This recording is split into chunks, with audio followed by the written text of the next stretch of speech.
you can show the jury that she's lied, juries don't like liars. No matter what happens, this is a damning quote. Blake Lively and Ryan Reynolds just got exposed, and it's a total disaster. The courtroom spectacle they orchestrated, yeah, it just went up in flames, and Judge Lyman is having none of it.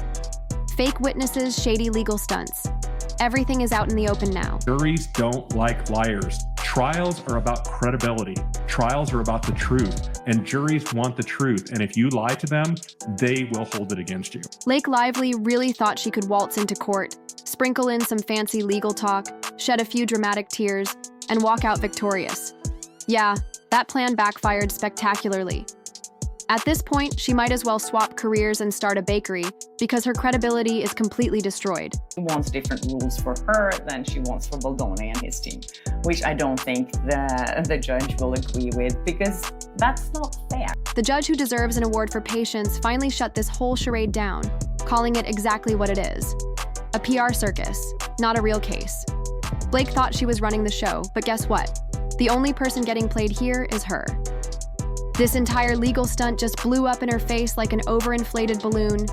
You know, of the 92-8 split, which is 92% of cases settled and 8 don't, this does meet criteria of being within that 8% because it's intensely personal.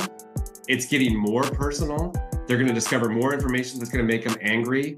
They're out to salvage their reputation, so there's not going to be an easy way to walk away from this and say, okay, let's just call it a day. And just when you thought things couldn't get worse, boom, a leaked audio recording from Hollywood powerhouse Area Manual drops.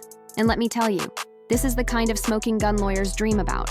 I think there could be some argument about whether it was leaked and shouldn't have been leaked and should they have the information or what it may be, but no matter what happens, this is a damning quote. Emmanuel, one of the biggest agents in the industry, casually revealed that Justin Baldoni wasn't blacklisted for any wrongdoing.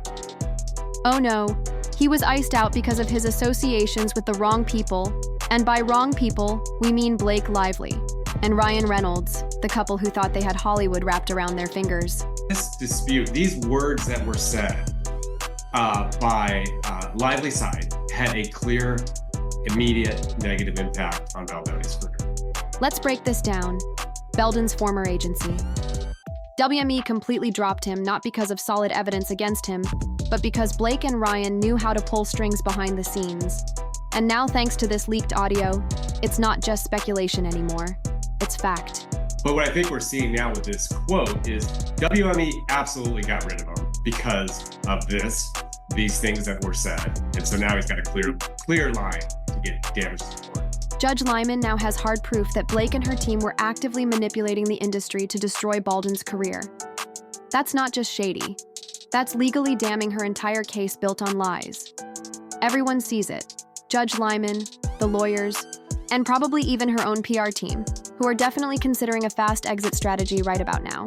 So I think this is inching towards that percentage of lawsuits that don't settle. We could very well see a trial in this case. But here's the catch. This time they failed. The audio is already out, and now Belden has a clear legal path to sue for damages. This isn't just a PR nightmare for Blake anymore. This could turn into an actual defamation lawsuit that buries her. And so if you have somebody who has a significant amount of power in the industry and has the ability to tell stars not to go on your podcast in the future and has general ability to make life uncomfortable for you and ask for a favor, you're more inclined to do it, right? Let's be honest, Blake Lively's real talent isn't acting in movies, it's acting in court. If there were an Oscar for Best Actress in a fake lawsuit, she'd sweep every category. She rewrote her own story so many times you'd think she was a high schooler trying to finish a last-minute essay. Yes, does he have the power to do it? Yes. And I think a lot of people who are even a lot less powerful than Ari Emanuel would have the power to do that, so that doesn't surprise me. Her initial complaint was already absurd, but then magically she started remembering new details. Suddenly her case grew into a 180-page novel.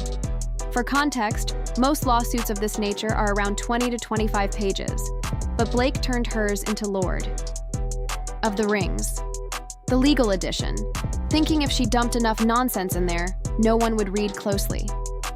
Spoiler alert, they did.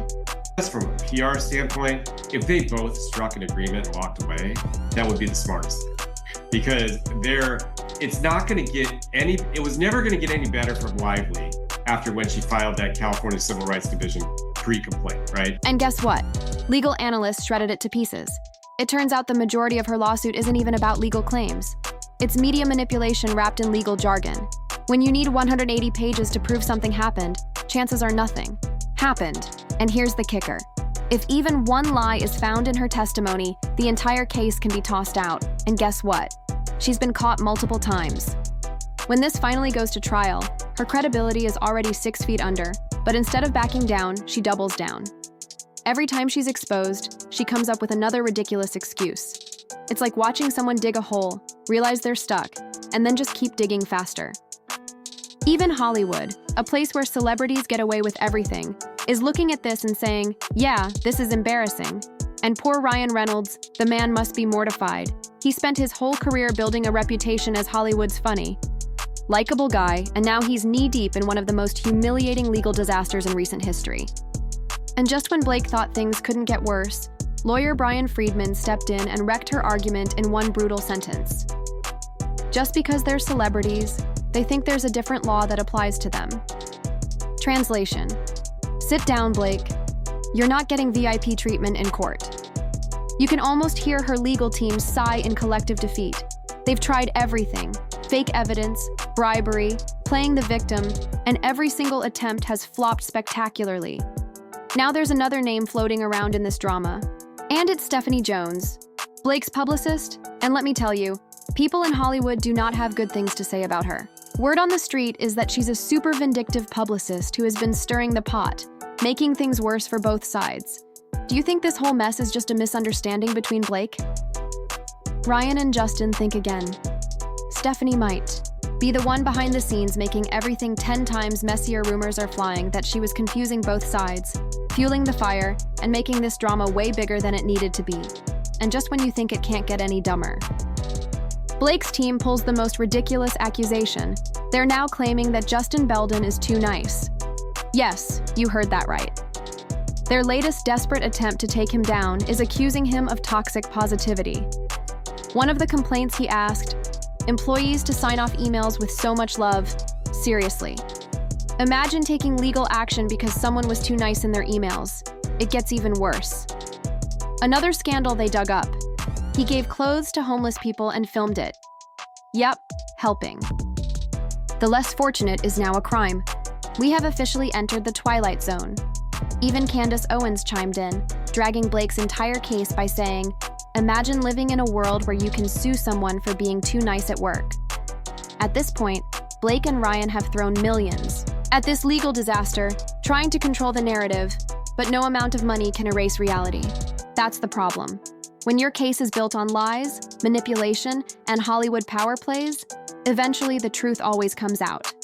Legal analysts already suspect that the messages Blake and Ryan are desperately trying to bury contain serious Hollywood corruption because, let's be real, if those texts helped Blake's case, she'd be the first one demanding they go public. This isn't just a lawsuit anymore. It's an expose on how Hollywood elites manipulate the system. But the problem, for Blake and Ryan, it's too late. The damage is done. No matter what tricks they pull next, their credibility is shattered. Beyond repair, and honestly, they did this to themselves. So, what do you guys think?